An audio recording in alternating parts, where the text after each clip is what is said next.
हमेली बहिनी रखिया तो यवरो मिठाइया तयवरो मिठाइया हो बहिनी जाई पहुँची अपने नैहरवा तभौ जिसे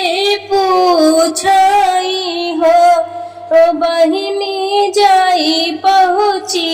अपने नैहरवा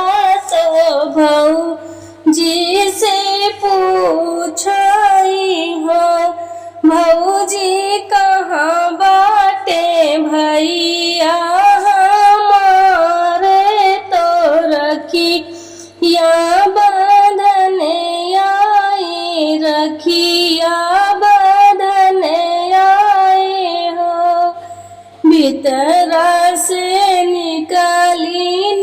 भाभी तो याड़ा पीतड़ पी बोलैया पीतड़ पी बोलै हो ननदी घूमे गए भैया तोहारे रखिया कैसे बंधब्यो राखिया कैसे बंधब्यो हो इतनी बचन सुनी ननदी तयंग में बैठे तो यंग में बैठे हो भाभी जब है बीरना हमारे तबई राखी बंधबई तबई राखी बंधबई हो भाभी जब है बीरना हमारे तबई राखी बंधबई हो एक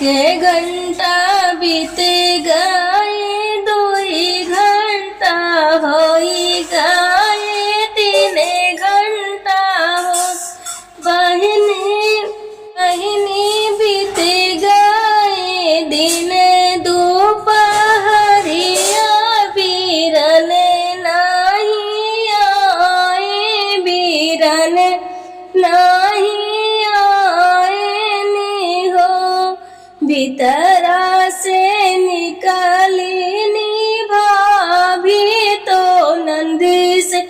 यार जे करई ननदी से यार जे करई हो ननदी चली जाती अपने नैहर ननदी चली जाती अपने ससुरवा बीरन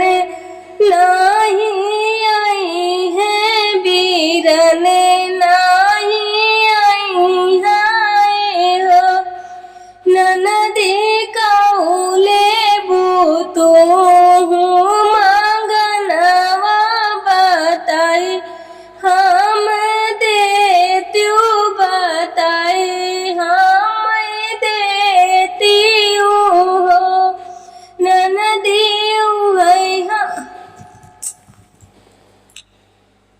ननदी कौले भूतो मांगनवा बताई हम देत्यो हई हम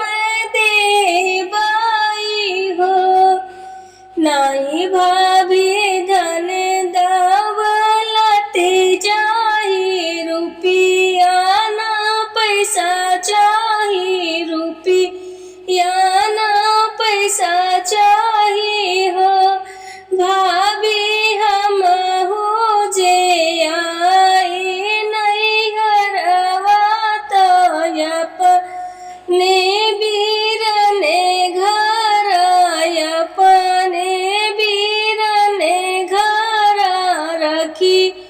या बांधने खातिर हो भौजी हमें आए अपने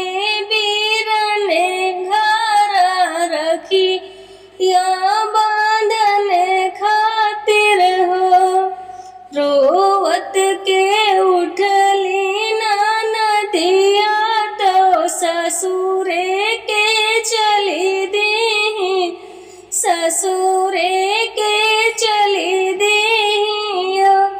बहिनी रहिया में मिले गई बीरनवा त बहिनी से पूछई त बहिनी से पूछई हो काहे बहिनी तू ही जीरो तो मनवा दुखित की हूँ मनवा दुखित की हूँ बहिनी भाभी तोरे भेजली बाजरिया बाजरिया हमें आए बाजरिया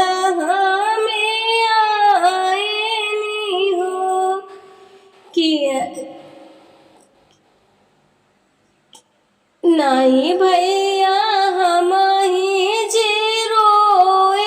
ना मनवा दुखित की है मनवा दुखित की है हो भैया भाभी जे बोले बिरही बोलिया करजवा हमारी साले करजवा हमारे लगाई हो धाई भैया गईली बाजरिया सामनवा